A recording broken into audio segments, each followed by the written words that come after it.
Hello दोस्तों, welcome to my YouTube channel. दोस्तों, video के अंदर आज मैं आपके लिए जनरल इंग्लिश के क्वेश्चन लाया हूं। दोस्तों, आज हम जनरल इंग्लिश में करेंगे 20 क्वेश्चंस। ठीक है, सारे क्वेश्चन दोस्तों इंपॉर्टेंट एंड सेलेक्टिव हैं, जो आपके सिलेबस के पैटर्न पर आधारित हैं। ठीक है, और आपके एग्जाम में आने की इनकी पूरी संभावनाएं हैं। ठीक है, तो वीडियो अंत तक जरूर देखिए और चैनल सब्सक्राइब करके रखें दोस्तों, ताकि आपको इंग्लिश के जो भी वीडियोज़ हों, ठीक है, जीके जीएस आपके सिलेबस के अकॉर्डिंग आपको वो वीडियोज़ मिल सकें। तो दोस्तों स्टार्ट करते हैं क्वेश्चंस। आज का अपना पहला क्वेश्चन है दोस्तों, she has been studying dash 2 hours. ठीक है, ये आपका सेंटेंस दिया हुआ है, आपके 4 ऑप्शन रहेंगे। तो दोस्तों आपको करेक्ट ऑप्शन टिक करना है। तो पहले हम सेंटेंस को समझते हैं। ठीक है, तो इसमें यदि हम सेंटेंस को देखते हैं तो सी हैज़ बीन, सी हो गया यहाँ का सब्जेक्ट, हैज़ बीन हो गया आपका ऑक्सिलरी वर्ब। ठीक है, ऑक्सिलरी वर्ब हो गया। और हैज़ बीन की यदि बात करें तो यह ऑक्सिलरी वर्ब यूज़ होता है प्रेजेंट परफेक्ट कॉन्टिन्यूअस सेंटेंस में। ठीक है, प्रेजेंट परफेक्ट कॉन्टिन्यूअस टेंस के सेंटेंस में यूज़ होने वाला ऑक्सिलरी वर्ब हैज़ बीन है। और स्टडिंग, इसमें V1 स्टडी जो आपका वर्ब है प्लस ING लगा हुआ है, स्टडिंग बना हुआ है। ठीक है, तो ये सेंटेंस है आपका प्रेजेंट परफेक्ट कॉन्टिन्यूअस का। अब यदि बात करें प्रेजेंट परफेक्ट कॉन्टिन्यूअस के फुल स्ट्रक्चर्स की, तो उसमें आपका आता है लास्ट में फॉर और सिंस का यूज़ होता है, 2 प्रीपोजिशन का। ठीक है, फॉर और सिंस का। तो ये तो क्लियर हो गया दोस्तों कि आपके 2 ऑप्शन बी और सी में से एक होगा, फॉर या सिंस। ठीक है, लेकिन किसका यूज़ होगा ये डिपेंड करेगा आपके लास्ट में दिए गए टाइम पीरियड पर। अब मैं आपको रूल बताऊं फॉर और सिंस के लिए, तो फॉर का यूज़ होता है अनिश्चित काल को डिफाइन करने के लिए, अनिश्चित जो समय होता है उसको डिफाइन करने के लिए। और सिंस का यूज़ होता है निश्चित काल, निश्चित टाइम पीरियड दिया हुआ है उसके डिफाइन करने के लिए। ठीक है, अब अनिश्चित की यदि बात किया जाए दोस्तों, तो मैं आपको सिंपली समझाना चाहूँगा। जैसे दिया हुआ है 2 hours, she has been studying 2 hours, मतलब वह 2 घंटे से पढ़ाई कर रही है। तो कौन से 2 घंटे से दोस्तों, 11 बजे से 1 बजे तक या 10 से 12 बजे तक। तो ये डिफाइन नहीं है कि 24 घंटे में किस 2 घंटे में वो पढ़ाई कर रही है, तो वहाँ हम फॉर का यूज़ करेंगे। तो ऑप्शन नंबर बी राइट हो जाएगा। यहाँ टाइम पीरियड जो है वो अनिश्चित काल के लिए है। ठीक है, यदि सिंस का यूज़ हो तो दोस्तों आपको बता दूँ, मान लीजिए यहाँ लिखा हुआ 2 o'clock। ठीक है, यानी वो 2 बजे से पढ़ाई कर रही है, तो यहाँ क्लियर हो गया कि भाई 2 बजे से ही पढ़ाई कर रही है। ठीक है, तो वहाँ सिंस का यूज़ हो जाएगा। ठीक है, तो आपको कुछ एग्जांपल मैं सिंस और फॉर का दिखाना चाहूँगा। देखिए, अगर आपका समय दिया हुआ है 2 AM 3 AM 5 AM 2 o'clock 5 o'clock, सन दिए हुए हैं, आपके जो डेज नेम हैं वो दिए हुए हैं, तो इनमें आपका यूज़ होगा सिंस। फॉर का यूज़ अनिश्चित टाइम पीरियड, सेकेंड्स के, मिनट्स के लिए, आवर्स दिए हुए हैं, वीक्स दिए हुए हैं, जो अनिश्चित हैं उनके लिए फॉर का यूज़ होगा। ठीक है, कुछ और एग्जांपल है, आप देख सकते हैं। क्वेश्चन नंबर 2 है दोस्तों, choose the correct 1 word for the following. ठीक है, आपको नीचे दिए गए सेंटेंस के लिए करेक्ट वर्ड आपको चूज़ करना है। तो an artificial water body made by man, ये सेंटेंस कह रहा है कि मैन यानी आदमी के द्वारा बनाया जाने वाला कृत्रिम वाटर बॉडी है, उसके लिए एक वर्ड आपको देना है। तो यदि आपको ऑप्शन नंबर BCD देखेंगे तो सी, रिवर, ओशियन, ये सारे जो हैं ये नेचुरली बिल्ट होते हैं। ठीक है, प्राकृतिक रूप से बनते हैं। लेकिन स्विमिंग पूल इसमें देखेंगे, स्विमिंग पूल ये मानव निर्मित है, जो मनुष्य के द्वारा बनाया जाता है। ठीक है, तो ये ऐसा बॉडी, वाटर बॉडी है जो आर्टिफिशियली मैन के द्वारा बिल्ड किया जाता है। तो इसमें राइट आंसर स्विमिंग पूल होगा। ठीक है, option number A. Next question है क्वेश्चन नंबर 3।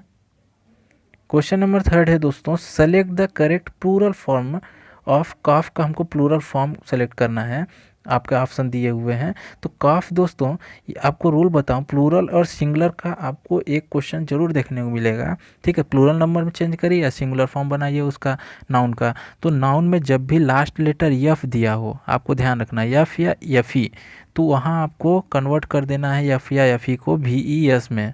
किस में? VES में। अब यहाँ काफ दिया हुआ है, VES में कन्वर्ट करने पर ऑप्शन नंबर बी आपका राइट हो रहा है, तो ये आपका राइट आंसर हो जाएगा। ठीक है, इसी प्रकार दोस्तों बहुत से रूल हैं प्लूरल फॉर्म में चेंज करने के। ठीक है, सेपरेट वीडियोज़ जिन पर आपको मिलेंगी, तब चैनल सब्सक्राइब करके रखें, सपोर्ट बना कर रखें दोस्तों। ठीक है, आपकी अच्छी तैयारी हो पाएगी। क्वेश्चन नंबर 4 देखिए, क्वेश्चन नंबर 4 कहता है pick the odd one out. ठीक है, आपको इनमें से एक को अलग करना है जो इसमें विषम है। ठीक है, विषम शब्द अलग करना है। मध्य प्रदेश देखिए, बिहार देखिए, इंडिया, पंजाब। देखेंगे इंडिया जो है एक कंट्री है, क्या है? कंट्री नेम है। बाकी आप देखिए ये सब स्टेट नेम में है। तो आपका राइट आंसर होगा ऑप्शन नंबर सी। क्लियर है? अगला क्वेश्चन देखते हैं। क्वेश्चन नंबर 5 दोस्तों, क्वेश्चन इसी पैटर्न में आएंगे, ठीक है। तो अभी से रिवीजन करके रखिए। Select the correct preposition. अब प्रीपोजिशन हमको यूज़ करना है सेंटेंस को कंप्लीट करने के लिए। आइए सेंटेंस देखते हैं। सेंटेंस क्या कहता है, my class teacher prefer coffee dash T, ठीक है। ये आपका सेंटेंस दिया हुआ है। तो प्रीपोजिशन बहुत होते हैं दोस्तों, और सबके रूल्स भी अलग अलग होते हैं, किस कंडीशन में कौन सा प्रीपोजिशन यूज़ करना है। अब आपको यहाँ बात करें इस सेंटेंस के बारे में, तो कुछ ऐसे वर्ड्स होते हैं जो हमको प्रीपोजिशन यूज़ करने पर मजबूर करते हैं, ठीक है। देखिए जैसे यहाँ प्रीफर है, जब भी आपको सेंटेंस में प्रीफर वर्ड मिल जाए ना, आंख बंद करके आपको टू प्रीपोजिशन यूज कर देना है, ठीक है। ऑप्शन नंबर ए राइट हो जाएगा, ठीक है। प्रीफर के अलावा आपका इसमें आ जाए जूनियर वर्ड यूज़ हो जाए, जूनियर के अलावा सीनियर वर्ड यूज़ हो जाए, सीनियर के अलावा आपका सुपीरियर वर्ड आ जाए। तो यहाँ जब भी इन वर्ड का यूज़ हो और एक नाउन से दूसरे नाउन की तुलना की जा रही हो ना, कॉफ़ी की जैसे यहाँ टी से तुलना हो रही है, तो बीच में आपका टू वहाँ प्रीपोजिशन होगा, आंख बंद करके आप राइट कर दीजिएगा, ठीक है। इसी प्रकार दोस्तों सभी प्रीपोजिशन के रूल्स हैं, ठीक है। आपको सेपरेट वीडियोस में देने का प्रयास करूँगा इस पर। नेक्स्ट क्वेश्चन देखिए, क्वेश्चन नंबर 6 है। क्वेश्चन नंबर 6 कहता है एंटोनिम्स बताना है। देखिए आपके सिलेबस में है एंटोनिम और सिनोनिम। एंटोनिम मतलब होता है, इसका मतलब विपरीत शब्द, विपरीत यानी विलोम शब्द, अपोजिट वर्ड, ठीक है। और समानार्थी शब्द होता है सिनोनिम मतलब, ठीक है। तो अभी यहाँ एंटोनिम पूछा गया ना कंटिन्यू का, तो कंटिन्यू मतलब क्या होता है, लगातार, निरंतर, ठीक है। ये इसकी हिंदी मीनिंग है। इसका अगर अपोजिट देखेंगे तो ऑप्शन नंबर बी डिसकंटिन्यू, ठीक है। कुछ ऐसे वर्ड होते हैं जिसमें डिस और अन लगा रहता है, जैसे लाइक हो तो अनलाइक, डिसलाइक, तो तुरंत आप देख के उसको टिक कर देंगे, ऑप्शन नंबर बी हमारा राइट है, ठीक है। इसके अलावा यदि देखेंगे कंटिन्यू का पूछ देता है इसी में सिनोनिम कौन सा है, तो ऑप्शन नंबर ए राइट होगा, क्योंकि कंटिन्यू मतलब क्या होता है, लगातार, और रेगुलर मतलब भी होता है कंटिन्यू, लगातार, तो इसका सिनोनिम वर्ड है रेगुलर, ठीक है। तो इस प्रकार से आपको ये आना चाहिए। क्वेश्चन नंबर 7 देखिए। क्वेश्चन नंबर 7 कहता है which of the following sentence is not correct. कौन सा सेंटेंस करेक्ट नहीं है, हमारा छांटना है। तो छांटने को आपको ऑप्शन से शुरू करना है। देखिए ऑप्शन नंबर फर्स्ट है व्हाट हैज़ मीरा फाउंड। जब भी सेंटेंस मिले सबसे पहले उसमें आपको टेंस पहचानना है, क्या मेरा टेंस का स्ट्रक्चर सही बैठा हुआ है। तो उसमें देखिए व्हाट हैज़ जो आपका आ गया हेल्पिंग वर्ब, जो आपका यूज़ हुआ है हैज़ का यूज़, तो हैज़ आपका यूज़ होता है प्रेजेंट परफेक्ट टेंस में, ठीक है। ये क्लियर हो गया कि प्रेजेंट परफेक्ट का टेंस है, और इसमें यूज़ होता है वर्ब का थर्ड फॉर्म, तो फाउंड यहाँ वर्ब का थर्ड फॉर्म यूज़ है, क्लियर है। तो यानी मेरा ये सेंटेंस सही है, ठीक है। अगला देखिए व्हाट डिड जब भी यूज़ हो जाए तो समझ जाइए पास्ट इंडिफिनिट का सेंटेंस है, पास्ट इंडिफिनिट का सेंटेंस है, और उसके साथ यूज़ होता है V1 का पास्ट इंडिफिनिट में, ठीक है। पास्ट इंडिफिनिट में डिड के साथ V1 का यूज़ होता है, तो यहाँ डिड के साथ हमारा फाइंड V1 यूज़ हुआ है, यह भी सेंटेंस सही है, स्ट्रक्चर के अकॉर्डिंग है। अब थर्ड ऑप्शन देखिए व्हाट डिड ये पास्ट इंडिफिनिट में सेंटेंस है, मैंने अभी क्या बताया V1 का यूज़ होता है डिड के साथ, लेकिन यहाँ फाउंड यूज़ हुआ है V2 का, यानी आपका ये करेक्ट नहीं है, यानी ऑप्शन नंबर आपका सी राइट हो जाएगा कि इनमें से केवल option number C correct sentence नहीं है। अगर ऑप्शन नंबर डी भी मिलान कीजिए दोस्तों, तो यहाँ जो विल यूज़ हुआ है ना, ये विल आपको इंडिकेट कर रहा है कि ये सेंटेंस जा रहा है हमारा फ्यूचर इंडिफिनिट में, क्योंकि फ्यूचर इंडिफिनिट का ये आपका हेल्पिंग वर्ब है और उसके साथ यूज़ होता है V1, तो फाइंड V1 यूज़ हुआ है, ठीक है। वर्ब का फर्स्ट फॉर्म फाइंड है, तो आपका राइट आंसर इसमें क्या हो रहा है, ऑप्शन नंबर सी जो इनकरेक्ट है, ठीक है। अगला देखिए question number 8 select the correct degree of comparison to complete the sentence को कंप्लीट करने के लिए सही डिग्री का यूज़ करना है हमको, तो डिग्री भी आपको आनी चाहिए वर्ड्स की।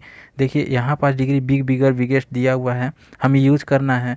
सेंटेंस है Kolkata is dash than many other cities, ठीक है। देन वर्ड का यूज़ करके जब भी आपका दोस्तों कंपैरिजन किया जाता है सेंटेंस के अंदर, ठीक है, तो आपका वहाँ कंपैरेटिव डिग्री यूज़ होता है या सुपरलेटिव डिग्री, ठीक है। पॉजिटिव डिग्री वहाँ यूज़ नहीं होता, तो पहला ऑप्शन कट गया आपका क्योंकि वो पॉजिटिव डिग्री में। अब बचे 3 ऑप्शन, ठीक है।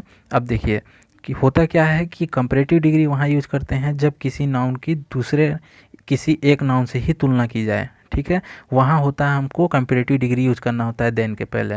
और यहाँ पास कोलकाता की केवल एक नाउन से तुलना हो रही है तो हम यूज़ करेंगे कंपैरेटिव डिग्री का। तो बिग का कंपैरेटिव डिग्री क्या होता है? बिगर।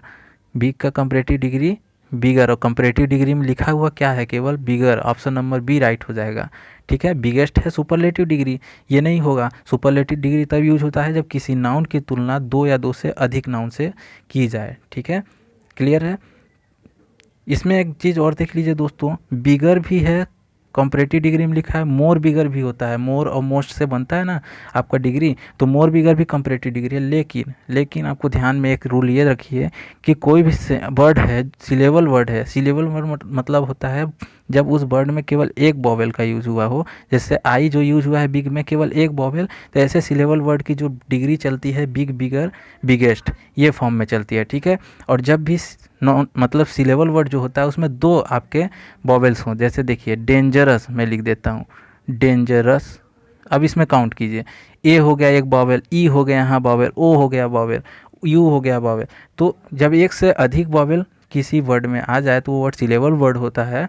ठीक है, और सिलेबल वर्ड के जो डिग्री चलेगी वो डिग्री चलेगी डेंजरस, फिर अगर इसकी कंपैरेटिव डिग्री बनेगी मोर डेंजरस, और मोर डेंजरस के बाद सुपरलेटिव डिग्री बनेगा मोस्ट डेंजरस। समझ गए ना, इस प्रकार आपका चलेगा डिग्री। अगला देखिए क्वेश्चन नंबर 9 क्या है। क्वेश्चन नंबर 9 कहता है हु रोट दिस बुक। ये है हमारा एक्टिव वॉइस, चेंज करो इसको पैसिव वॉइस में, क्वेश्चन कह रहा है। तो पैसिव वॉइस चेंज करने का आपको नियम आना चाहिए। ठीक है, देखिए इसमें पैसिव वॉइस चेंज करना है तो सबसे पहले हमको एक्टिव वॉइस को समझना है किस सेंटेंस जो है किस टेंस में है। तो टेंस का ये कौन सा है? Who wrote. रोट हमको डिफाइन कर रहा है, राइट, रोट, रिटन होता है। तो रोट हमारा वर्ब का सेकंड फॉर्म है। ठीक है, वर्ब का सेकंड फॉर्म है, और वर्ब का सेकंड फॉर्म पूरे टेंस में केवल पास्ट इंडेफिनिट में यूज़ होता है। पास्ट इंडेफिनिट में यूज़ होता है। तो हमारा सेंटेंस है पास्ट इंडेफिनिट का, तो चेंज होगा पैसिव वॉइस में। तो चेंज करने का क्या नियम है? जब पास्ट इंडेफिनिट टेंस का हम चेंज करते हैं किस में? पैसिव वॉइस में। तो पास्ट इंडेफिनिट का पैसिव वॉइस में यूज़ होने वाला हेल्पिंग वर्ब होता है वाज एंड वर। क्लियर है, वाज एंड वर। अब देखिए वाज एंड वर किस टेंस में, किस सेंटेंस में यूज़ हुआ है? तो 4 ऑप्शन में केवल ऑप्शन नंबर बी में ऐसा है जिसमें वाज का यूज़ हुआ है। आपका राइट आंसर हो जाएगा ऑप्शन नंबर बी, टिक कर दीजिएगा। ठीक है, आपको फिर सेंटेंस बनाने की ज़रूरत नहीं है एक पैसिव वॉइस में। ठीक है, तो इस प्रकार आपको कुछ इंडिकेशन, कुछ ऐसे वर्ड्स ढूंढने हैं। ठीक है, पूरा चेंज करने की फिर ज़रूरत नहीं है आपको। लेकिन यदि चेंज करना चाहेंगे तो मैं आपको बता दूं, देखिए हु है, जब भी इंट्रोगेटिव हो सेंटेंस और आपका इंट्रोगेटिव वर्ड का यूज़ हुआ है तो हु का हो जाता है वाई हुम। हु से क्या बन जाता है? हु का हो जाता है पैसिव वॉइस के टाइम वाई हुम। देख लीजिए चारों ऑप्शन वाई हुम से शुरू हैं। ठीक है, उसके बाद आपका रोट। ठीक है, ये आपका V2 प्रेजेंट पास्ट इंडेफिनिट का है, तो इसके साथ हेल्पिंग वर्ब जाएगा आपका वाज। ठीक है, पैसिव वॉइस के समय तो वाज दिस बुक आपका ये हो गया सब्जेक्ट, और रिटर्न आपका हो गया V3 का, क्योंकि पैसिव वॉइस में हमें था V3 का यूज़ होता है। ठीक है, वर्ब का थर्ड फॉर्म का। अगला क्वेश्चन देखिए, क्वेश्चन नंबर 10 कहता है राजा इज डैश हॉनेस्ट बॉय। ठीक है, तो इसमें अब देखिए आर्टिकल यूज़ करना है। आर्टिकल से भी क्वेश्चन निश्चित तौर पर 2 से ज़्यादा आने हैं क्वेश्चन, तो समझिएगा सिंपल सा। ए और एन का यूज़ कहाँ करते हैं? ए और एन का यूज़ होता है दोस्तों जब कोई वर्ड हो। ठीक है, जब कोई वर्ड हो, अब इसका जो प्रोनाउंसिएशन होता है, उसकी जो साउंडिंग होती है, यदि वो वॉवेल से शुरू हो रहा है, उसकी साउंडिंग वॉवेल से शुरू हो रहा है, तो वहाँ हम यूज़ कर देते हैं एन का। और उसकी साउंडिंग के समय यदि कंसोनेंट आ रहा है, ठीक है, तो हम यूज़ करते हैं ए का। वॉवेल और कॉन्सोनेंट आप जानते होंगे, बताने की आवश्यकता नहीं है। ठीक है, तो देखिए ऑनेस्ट बॉय, ऑनेस्ट को यदि पढ़ेंगे तो यह यहाँ हो जाता है साइलेंट, पढ़ते हैं ऑनेस्ट। ऑनेस्ट, ऑनेस्ट ऐसे इसकी साउंडिंग आएगी ओ से। ठीक है, समझ रहे हैं ना, ओ से आएगा आपका, ये क्या है? ओ वॉवेल है, और वॉवेल से शुरू हो रहा है, तो मैंने क्या बताया? एन का यूज़ होगा। ऑप्शन नंबर ए राइट हो जाएगा। और जब भी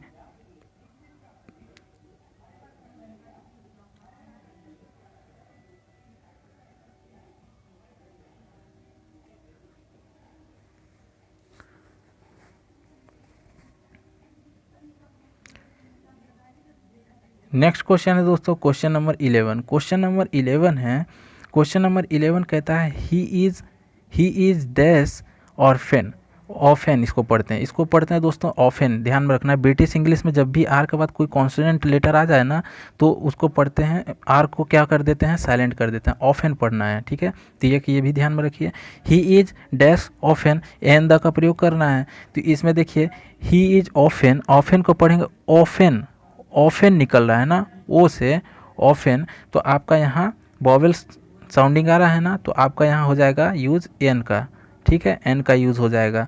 अगला क्वेश्चन देखिए, ठीक है, इसका क्या राइट आंसर होगा, एन हो जाएगा, of N.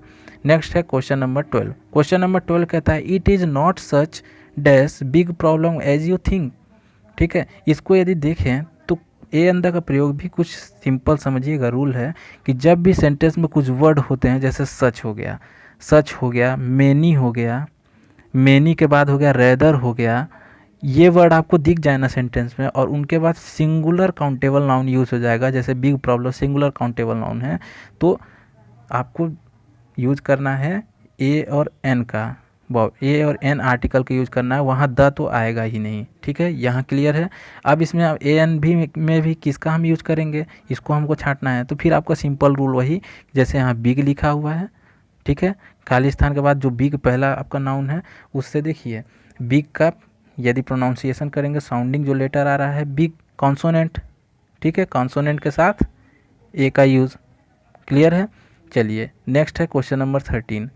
Question number 13, he is dash European, ये है अपवाद क्वेश्चन, ऐसे ही क्वेश्चन आएंगे एग्जाम में। देखिए यूरोपियन, अब यहाँ आपको वॉवेल तो दिख रहा है ई, ठीक है, वॉवेल दिख रहा है, और इसकी प्रोनाउंसिएशन भी करेंगे यूरोपियन, यू आ रहा है, ऐसा करने पर आप एन का यूज़ कर देंगे, लेकिन ये रॉन्ग होगा दोस्तों। ये अगर यूरोपियन को लिखेंगे तो यूरोपियन इस प्रकार लिखाएगा यूरोपियन, तो यू जो यहाँ य है, य का क्या होता है लेटर वाई, और वाई से शुरू है कॉन्सोनेंट, कॉन्सोनेंट यानी ए का यूज़ हो जाएगा, क्लियर है। नेक्स्ट देखिए क्वेश्चन नंबर 14। क्वेश्चन नंबर 14 कहता है dash ladies are not Indians, dash dash ladies are not Indian. तो इसमें आपको डिटरमाइनर जो होते हैं अपने इंग्लिश ग्रामर के अंदर, उनका यूज़ करना है, दिस दैट दोज एनी, किसका यूज़ होगा, तो ठीक है। अब यहाँ देखिए लेडीज़ क्या है, लेडीज़ प्लूरल प्लूरल में है, प्लूरल फॉर्म में है ये नाउन, और यहाँ प्लूरल आपका हेल्पिंग वर्ब भी यूज़ हुआ है, ठीक है। तो प्लूरल के साथ आपका प्लूरल डिटरमाइनर ही यूज़ होगा। दिस दैट यहाँ पास क्या है, सिंगुलर डिटरमाइनर है, प्लूरल डिटरमाइनर है आपका दोज, तो राइट आंसर हो जाएगा option number C, those, those ladies are not Indians, ठीक है। नेक्स्ट क्वेश्चन है दोस्तों question number 15, dash is different from the other, ठीक है। तो इसमें सेंटेंस आपका दिया हुआ है, ऑप्शन नंबर बी को आप राइट कर लीजिए, इसमें यस एक्स्ट्रा नहीं होगा, ठीक है, ईच स्टूडेंट होगा, ठीक है, स्टूडेंट्स नहीं होगा। तो इसमें देखिए आपका जो दिया हुआ है ऑप्शन, तो ऑल स्टूडेंट्स ये नहीं होगा, क्यों नहीं होगा, क्योंकि इसमें जो यूज होने वाला हेल्पिंग वर्ब है वो हेल्पिंग वर्ब सिंगुलर फॉर्म में है, सिंगुलर हेल्पिंग वर्ब यूज़ हुआ है तो सिंगुलर सब्जेक्ट भी यूज़ होगा। तो ऑल स्टूडेंट्स ये प्लूरल फॉर्म में, ये नहीं यूज़ होगा, स्टूडेंट्स ये भी नहीं यूज़ होगा, स्टूडेंट्स जो दोस्तों ये नहीं होगा। अब बचा आपका ईच स्टूडेंट आपका यूज़ होगा, क्योंकि ये सिंगुलर फॉर्म में है, और सिंगुलर नाउन के साथ सिंगुलर हेल्पिंग वर्ब, यानी ये करेक्ट आपका फिट बैठ रहा है। राइट आंसर आपका ऑप्शन नंबर बी हो जाएगा, ईच स्टूडेंट। तो एक बात ये समझ लीजिए, जहाँ सिंगुलर हेल्पिंग वर्ब है तो सिंगुलर नाउन भी यूज़ होना चाहिए, क्लियर है, इस प्रकार मिलान करना है। अगला क्वेश्चन है क्वेश्चन नंबर 16। क्वेश्चन नंबर 16 है बीच विल यू हैव डैश, ठीक है। अब देखिए बीच विल यू हैव डैश, ये आपका सेंटेंस दिया हुआ है, इसमें आपको 4 में से एक यूज़ करना है। देखिए इट और दिस नहीं होगा, दैट और देम आपका सिंगुलर के साथ सिंगुलर ही यूज होगा, यहाँ दैट और देम सिंगुलर के साथ प्लूरल नहीं यूज होगा। दीज एंड दोज, देखिए दीज एंड दोज या तो सिंगुलर यूज होगा, ठीक है, या सिंगुलर रहेगा, या प्लूरल फॉर्म में रहेगा, ठीक है, प्लूरल या प्लूरल फॉर्म में रहेगा, ठीक है। तो यहाँ दीज एंड दोज देखिए दोनों प्लूरल है, यही राइट आंसर आपका हो जाएगा, ठीक है। सिंगुलर के साथ सिंगुलर, प्लूरल के साथ प्लूरल ही रहेगा, लेकिन सिंगुलर प्लूरल अलग अलग नहीं यूज होंगे, ठीक है। नेक्स्ट देखिए क्वेश्चन नंबर 17। क्वेश्चन नंबर 17 है dash green tree is theirs. Green यहाँ पास क्या है दोस्तों, सेंटेंस में ग्रीन ये एडजेक्टिव हो गया, ट्री आपका हो गया नाउन हो गया। अब ये जो सिंगुलर नाउन है ना, ट्री सिंगुलर नाउन हो गया, और इसमें जो हेल्पिंग वर्ब यूज़ हुआ है, ठीक है, ये आपका कैसा है, यह भी आपका सिंगुलर फॉर्म में है, ठीक है। तो आपका जो यूज़ होगा डिटर्मिनर, ठीक है, सेंटेंस में शुरुआत में, तो वो भी नाउन से पहले डिटर्मिनर जो शुरू होगा वो भी सिंगुलर होना चाहिए, ठीक है, तब सेंटेंस आपका परफेक्ट होगा। तो इसमें देखिए सिंगुलर नाउन कौन, सिंगुलर डिटर्मिनर कौन है, ऑप्शन नंबर बी दिस क्या है, सिंगुलर डिटर्मिनर है। इसमें दीज और ऑल देखेंगे ये प्लूरल में आते हैं। प्लूरल बहुत से नंबर जब होते हैं उसको प्लूरल फॉर्म बोलते हैं ना, बहुवचन। अगला देखिए क्वेश्चन नंबर 18 है। क्वेश्चन नंबर 18 है dash ladies are not Indians. यह भी रिपीट हो गया दोस्तों, तो इसका राइट आंसर क्या था, दोज हो जाएगा। नेक्स्ट है question number 19 dash pen is mightier than the sword. ठीक है, ये आपका सेंटेंस दिया हुआ है और ये डिग्री के फॉर्म में है, यानी आपका ये कंपैरिजन किया जा रहा है, ठीक है, सेंटेंस के अंदर। ठीक है, माइटियर देन का यूज़ हो गया, कंपैरिजन किया जा रहा है। तो कंपैरिजन के केस में जब भी जो आपके दो नाउन में कंपैरिजन होता है, ठीक है, एक यहाँ पास नाउन पेन है, दूसरा नाउन यहाँ स्वॉर्ड है, दो नाउन के बीच कंपैरिजन किया जा रहा है देन वर्ड का यूज़ करके। तो जब भी दो नाउन का कंपैरिजन हो तो उस जो लास्ट का नाउन है यदि उसके पहले द का यूज़ हुआ है, ठीक है, लास्ट का नाउन के पहले यदि द का यूज़ हुआ है तो जो पहला नाउन जिससे उसकी तुलना की जा रही है उसके पहले भी द का यूज़ होगा। तो सही डिटर्मिनर इसका होगा ऑप्शन नंबर सी। क्लियर है। नेक्स्ट क्वेश्चन है दोस्तों question number 20 while I was explaining how the pump worked suddenly the electricity dash cut off. ठीक है, यह सेंटेंस आपका दिया हुआ है, कंडीशनल है। तो ऐसा सेंटेंस जब आपको दिया होना, दो सेंटेंस मिलकर बने हो, तो I was explaining how the pump work, तो इसका टेंस जान लीजिए कैसे टेंस में है, वाज का यूज़ हेल्पिंग वर्ब यूज हुआ है, तो ये चला जाता है पास्ट कंटिन्यूअस में। क्लियर हो गया, तो पास्ट कंटिन्यूअस टेंस का ये सेंटेंस है। ठीक है, तो जब पास्ट कंटिन्यूअस का टेंस का सेंटेंस है तो लास्ट का जो सेंटेंस रहेगा वो चला जाता है पास्ट इंडिफिनिट के पैसिव वॉइस में। ठीक है, पास्ट इंडिफिनिट के पैसिव वॉइस के टेंस में ये चला जाएगा सेंटेंस। ठीक है, तो अब इसको बनाते हैं। पहला सेंटेंस है हमारा पास्ट कंटिन्यूअस में, दूसरा चला जाएगा हमारा पास्ट इंडिफिनिट के पैसिव वॉइस में। ठीक है, तो पास्ट इंडिफिनिट के पैसिव वॉइस में क्या यूज़ हो जाएगा, यहाँ वाज यूज़ हो जाएगा। ठीक है, ऑप्शन नंबर डी राइट हो जाएगा, वाज। ठीक है, ऑप्शन नंबर डी राइट हो जाएगा। तो दोस्तों आज आपकी ये 20 क्वेश्चन थे। उम्मीद करता हूँ आपको विथ एक्सप्लेनेशन काफ़ी चीज़ें आज जानने को मिली होंगी। इसी प्रकार दोस्तों आपको कंटिन्यू लगातार डेली 1 से 2 वीडियोज़ इंग्लिश की मैं देता रहूँगा ताकि आपकी अच्छी तैयारी एग्ज़ाम के लिए हो सके। तो फॉरेस्ट गार्ड के कैंडिडेट हों, आपके क्षेत्र रक्षक के हों या जेल प्रहरी को, इसके अलावा अदर कॉम्पिटिटिव एग्ज़ाम सभी के लिए आपके लिए अच्छी प्रिपरेशन हो सकेगी। तो दोस्तों चैनल सपोर्ट बनाए रखिए, सब्सक्राइब करके रखिए ताकि वीडियोस आप तक पहुंचती रहें। मिलते हैं नए वीडियो में नए क्वेश्चंस के साथ, तब तक के लिए जय हिंद।